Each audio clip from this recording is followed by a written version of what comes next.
말씀드린 대로 뱀 이야기를 하겠습니다. 동물을 이야기하는데 알아야 할 것이 많지요. 성경은 바둑판처럼 치밀하게 연결되고 그물처럼 직조되어 있기 때문입니다.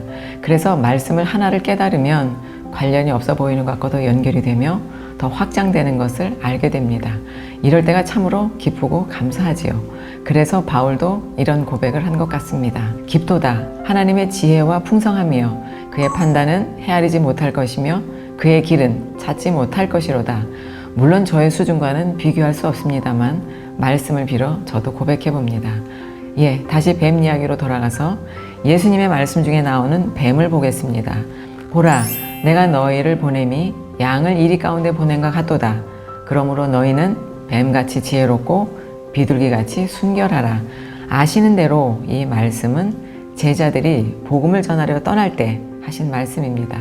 그래서 저는 이 부분을 전도를 할 때는 약간의 부정적인 지혜도 필요하구나 라고 생각했어요. 그러나 말씀을 공부해 보니 터무니없는 자의적 해석이었고 오해였습니다. 여기에 사용된 지혜롭다라는 말은 헬라어의 푸로니모스인데요. 히브리어의 아룸을 번역한 말입니다.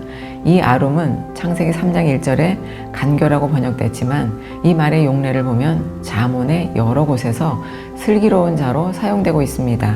따라서 간교는 뱀이 나쁘다는 의미가 아니고 지혜로운 동물이라는 의미가 됩니다. 뱀에게 사용된 간교라는 말은 하나님의 지혜가 사람의 것으로 뒤바뀐 것을 말합니다.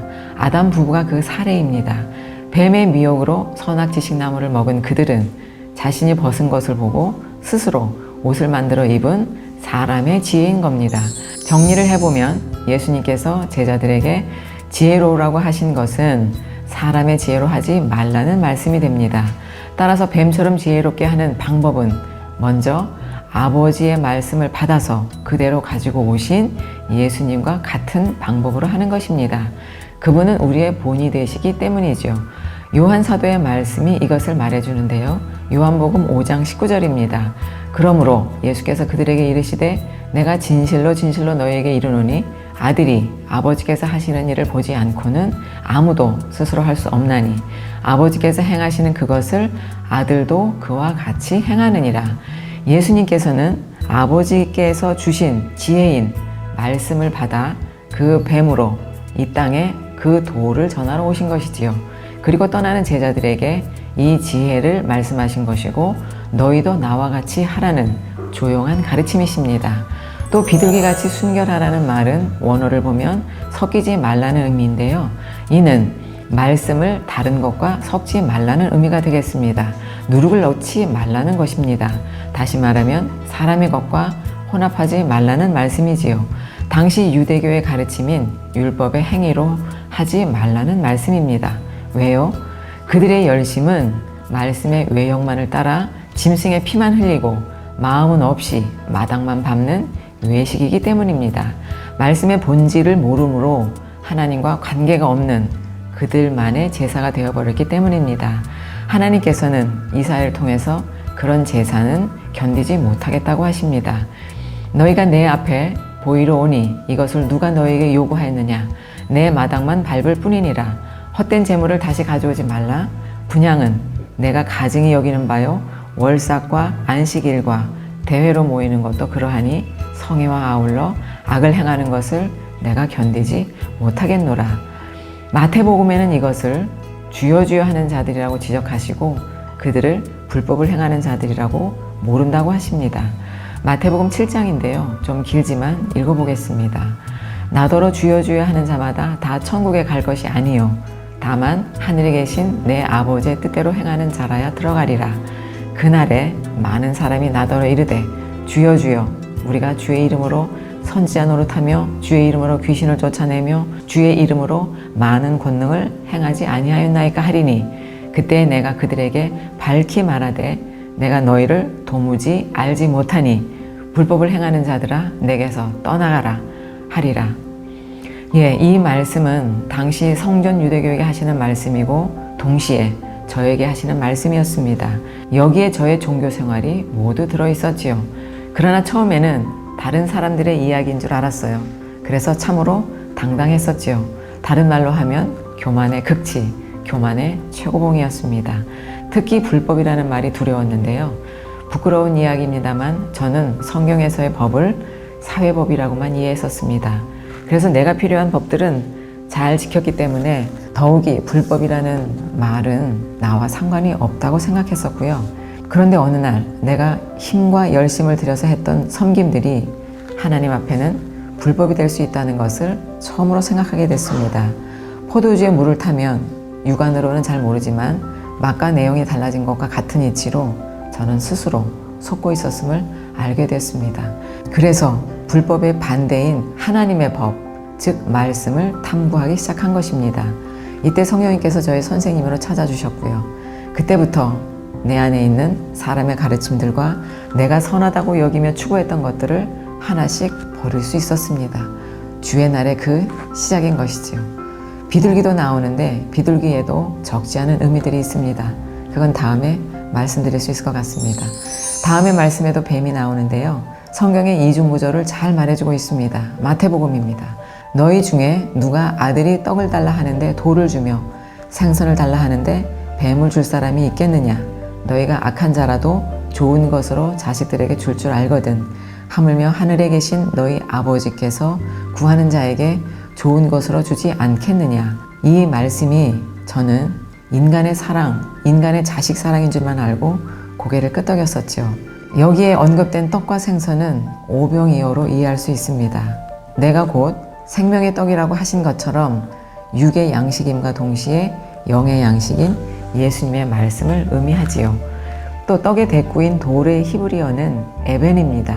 그 뜻은 아버지의 아들이라는 것과 걸림돌이라는 이중의 의미가 있습니다. 그러니까 에벤은 반석이신 예수님을 의미하는 동시에 걸림돌이 됩니다. 이 경우도 모두 뱀의 두 갈래 혀와 같은 구조입니다.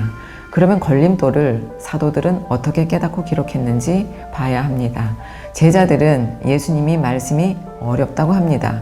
깨닫지 못하고 있다는 말이죠.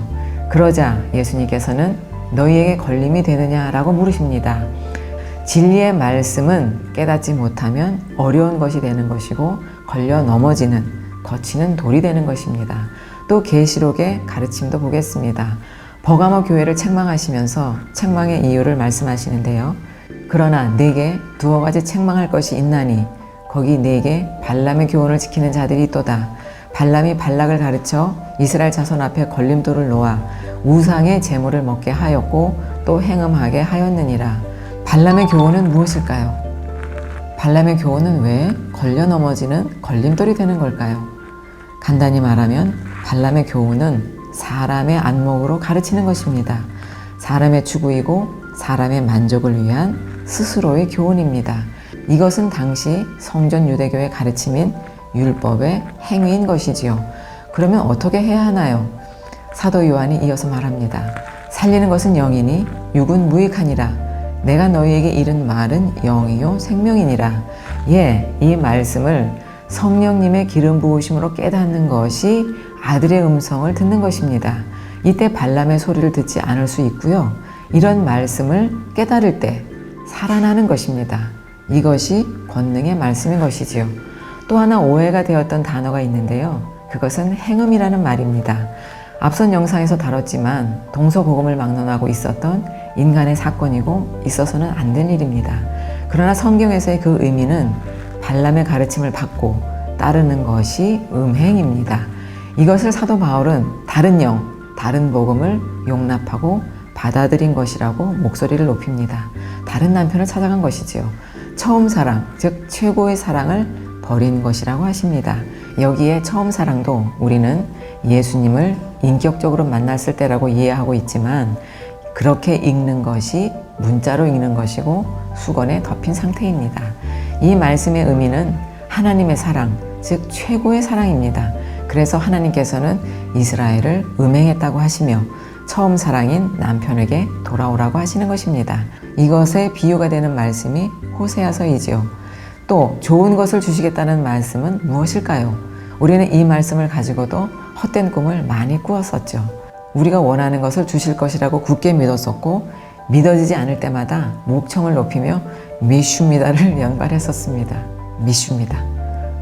미슈미다. 이것도 제 얘기입니다. 누가는 그런 말씀이 아니라고 가르쳐주고 있는데요. 좋은 것을 누가는 성령으로 기록하고 있습니다. 너희가 악할지라도 좋은 것을 자식에게 줄 줄 알거든 하물며 너희 하늘 아버지께서 구하는 자에게 성령을 주시지 않겠느냐 하시니라. 다음은 히브리어 알파벳에 있는 뱀의 의미를 보겠습니다. 무슨 말이야? 하실지 모르지만 흥미롭습니다. 히브리어 알파벳에는 22자가 있는데요. 그 중에 동물을 나타내는 것이 3개가 있습니다. 첫 번째 알파벳인 알레프는 황소였는데요. 이것은 소 이야기를 했던 앞선 영상에서 보셨습니다. 다음은 알파벳 3번째 글자인 김멜은 낙타를, 또 9번째 글자인 테트는 뱀의 의미를 가지고 있습니다. 다른 하나는 동물은 아니지만 물고기를 나타내는 눈도 있습니다. 그 뱀의 상형 문자는 바구니 안에 뱀이 있는 모습입니다. 여담입니다만 영화에서 보면 클레오파트라도 뱀이 든 바구니에 손을 넣어 죽음을 선택했음을 봅니다. 그래서 그런지 몰라도 고대 사람들은 뱀을 무서운 동물로 여겼습니다. 지금도 무서운 동물이지만요. 이런 생각을 뒤로 하면서 뱀을 의미하는 알파벳인 테트가 들어있는 단어를 찾아봤는데요. 기쁘다라는 말이 테이브인데 그 단어 안에 알파벳 테트가 들어있었습니다. 이 단어의 알파벳 구성을 보면 테트, 알렙, 베트로 단어 그대로 읽으면 아버지와 함께 있으니 기쁘다는 말이 됩니다. 아들이신 예수님이 아버지 집에 함께 있으니 기쁘다는 뜻이지요. 이는 우리에게도 적용이 되는 말입니다. 아들들인 내가 아버지와 함께 있는 것은 기쁜 일입니다. 다음은 게마트리아를 통해서 깨달은 것인데요. 히브리 알파벳에는 각각의 고유 숫자를 붙여 또 다른 의미를 감추고 있습니다. 쉽게 말씀드리면 ABCD에 1, 2, 3, 4를 순차적으로 붙인 것입니다. 이것을 게마트리아라고 하는데요. 알파벳 테트가 가진 숫자 값인 9의 의미를 보겠습니다. 성경에서의 9이라는 것과 관련해서 가장 먼저 생각할 수 있는 것은 성령의 9가지 열매입니다. 성령의 열매는 왜 9가지여야 할까요? 딱 떨어지는 숫자도 많은데 또 각각의 열매는 무슨 의미일까요? 사전적인 의미로만 읽고 있는 것은 아닌지 질문 폭발입니다. 갈라디아서입니다. 오직 성령의 열매는 사랑과 희락과 화평과 오래 참음과 자비와 양선과 충성과 절제니 이 같은 것을 금지할 법이 없느니라. 창조의 완성이 구원임을 이해할 때 이 말씀은 구원받은 자의 삶의 결과라고 깨달아집니다. 아들이 아버지 안에 있을 때 맺어지는 열매인 것이지요. 따라서 열매를 맺음은 아버지의 형상을 받은 것이고 그것이 드러나는 것이 됩니다. 또 성령의 그 열매는 포도나무이신 예수님에게 가지처럼 붙어 있을 때 열리는 것과 같은 것입니다. 나는 포도나무요 너희는 가지라. 그가 내 안에 내가 그 안에 거하면 사람이 열매를 많이 맺나니 나를 떠나서는 너희가 아무것도 할 수 없습니다. 계속해서 사도 요한은 열매 맺지 않는 것이 아버지와 아들을 미워하는 것이고 이것이 죄라고 합니다. 결과는 땔감이 되는 것이고요. 요한복음 15장에도 드릴 말씀이 많은데 이번 주제를 벗어나지 않으려고 이만 줄입니다. 성령님의 도우심을 구하며 정말 찬찬히 그러나 눈을 부릅뜨고 이면을 읽으시기 바랍니다.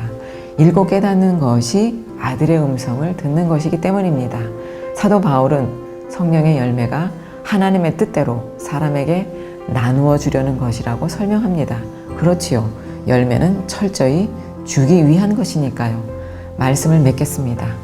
저는 뱀에게 피해를 받은 적은 없는데 무섭고 징그럽다고 싫어했습니다. 지금도 별반 다르지 않지만요.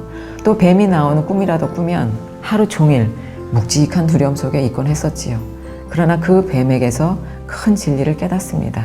그리고 더 큰 진리를 깨달으려는 마음으로 다시 머리를 들고 예수님이신 노뱀을 바라봅니다.